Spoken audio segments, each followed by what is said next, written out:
আসসালামু আলাইকুম। সবাই কেমন আছেন? আশা করি ভালো আছেন। আমিও মোটামুটি আল্লাহ ভালোই রাখছে। তো অনেকদিন পর আপনাদের সাথে দেখা। একটা নতুন রেসিপি নিয়ে আসছি। এটা নতুন না, জাস্ট আমি আজকে বানাবো এই আর কি। আহ, বানাবো হচ্ছে পাস্তা দিয়ে স্যুপ। রেডি স্যুপটাই করব। জাস্ট একটু চেঞ্জ আনবো আর কি, নিজের মতো করে। তাহলে দেখতে থাকেন।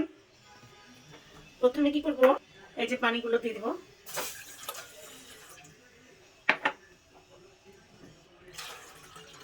দিয়ে দিলাম। চুলায় আগুনটা ধরে নেব। এরপর অল্প অল্প করে পাস্তা আইটেমগুলো দিব, খুব বেশি দিব না, যেহেতু শুধু আমি আর আমার ছেলের বউ খাবো। ছেলে মাত্র বাইরে গেছে, তো ও খাবে না কিচ্ছু, জাস্ট চা খাইছে, খেয়ে চলে গেছে। এখন আমরা বউ শাশুড়ি মিলে খাবো। আপনারাও ঘরে তৈরি করে খেয়ে নেবেন।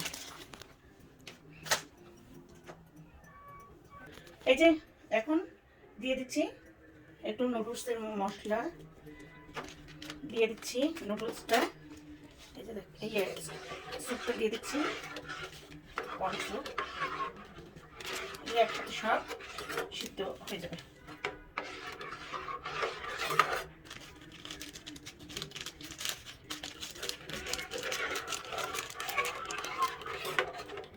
শর্টকাট নাস্তা বউ শাশুড়ি। বাস, এটা এখন আস্তে আস্তে সিদ্ধ হোক, বলক উঠবে, তারপর এটা সিদ্ধ হবে।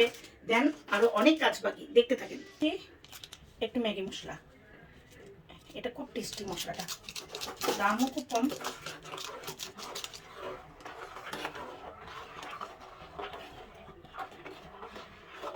তারপর দিব একটু সয়া সস,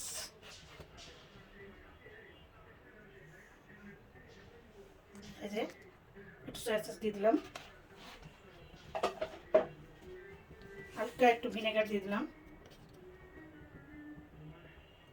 একেবারে কম, খুব বেশি দেওয়া যাবে না।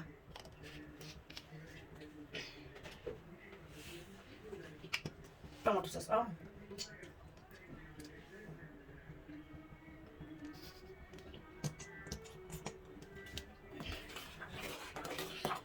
ব্যাস, এগুলি সব এখন একসাথে সেদ্ধ হতে থাক। ততক্ষণে আমরা একটু রেস্ট মানে বিরতি নিই। যখন সিদ্ধ হয়ে আসবে তারপর একটা ডিম দিয়ে দিব।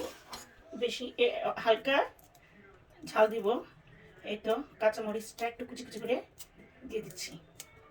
বেশি ঝাল দেওয়া যাবে না, বেশি ঝাল দিলে আবার পেটে ব্যথা করবে। ওকে, হয়ে গেল। একটা আস্তে আস্তে সবগুলো সিদ্ধ হোক, এরপর আবার আপনাদের সাথে শেয়ার করবো স্যুপটা কেমন হলো, বলবেন। এখন এই যে ডিমটা ফেটে নিয়েছি, এটা ধীরে ধীরে দিব আর নাড়বো।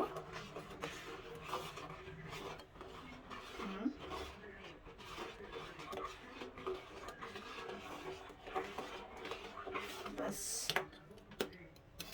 সুন্দর হচ্ছে না স্যুপটা? ওকে, এখন এটা হোক।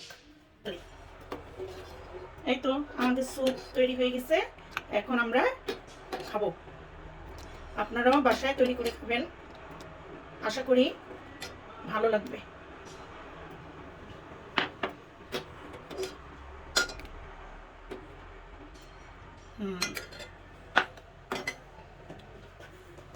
ফ্রেন্ডস, তো তৈরি হয়ে গেল আমাদের কর্ন স্যুপ। কেমন হয়েছে কমেন্টসে জানাবেন। ওকে, ভালো থাকেন সবাই, আল্লাহ হাফেজ।